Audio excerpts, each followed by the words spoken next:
Great Wednesday evening, June 2nd, right? 2021, to God be the glory for the closing of yet another day. Great to see my son, and he's just been a blessing all day.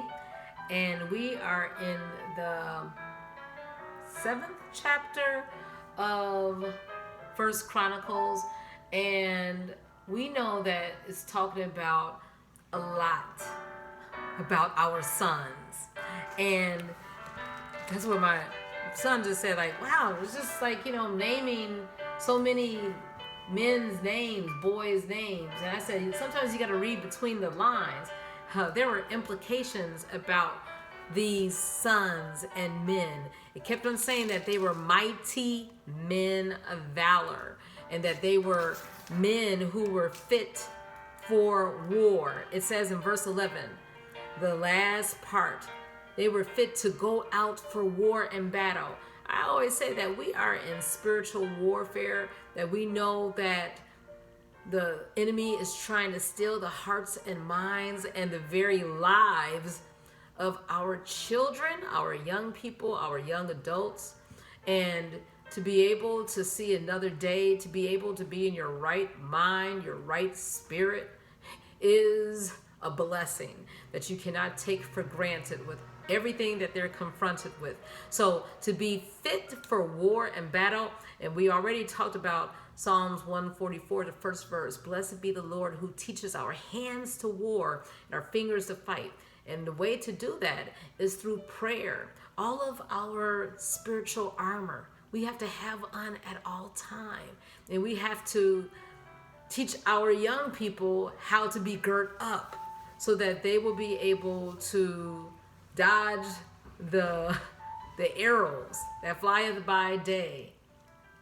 They'll be protected as long as they stay under the shadow of the Almighty. So that's 1Chron.7. And then in verse 16, it just kept on saying over and over about our boys. And Micah, the wife of Michelle, bare a son. And I said, well, and Michelle bore a son. And his name was called, you could put the name in the blank. Just know that children are a heritage of the Lord. And the fruit of his womb is his reward. We just thank the Lord for just a time that we're able to steward and manage over their lives, because before you know it, they are launched off into greatness. But before they are taken to those realms, we just want to make sure that we have this testimony in verse 40. It says, all these were the children of Asher, heads of their father's house. Choice, that means special, choice and mighty men of valor. I don't care if you have daughters only. They can be strong, they can be bold, they can be courageous, they could take on. I kept on saying that this morning. Oh, Michelle, be strong. No. And the Lord girt me up. He strengthened my heart, and I was able to go through so much, and he'll do the same for you. What do you have to say about that, son?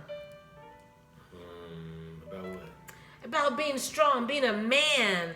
One day, we were talking about you being a husband and a father. And I was reminding my students, look, we better give the same type of celebration and accolades for our men, because the third Sunday of this month is Father's Day, and we celebrate them. You're going to be a wonderful father. Go ahead. Or husband first. Yes. Like that quote.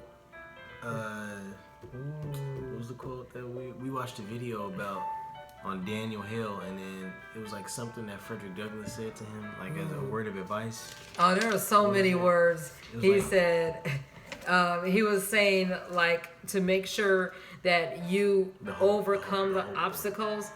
Oh goodness. Can I read my writing? But pretty much he was just saying, be strong. Don't give up your hope. He said, override obstacles. And he said, my boy, this is what he was talking, because Daniel Hill Williams was the second cousin of Frederick Douglass. He said, my boy, do what you hope to do. And the way to do that is to don't become overwhelmed, but pull up the power that is within you. That's how to be strong.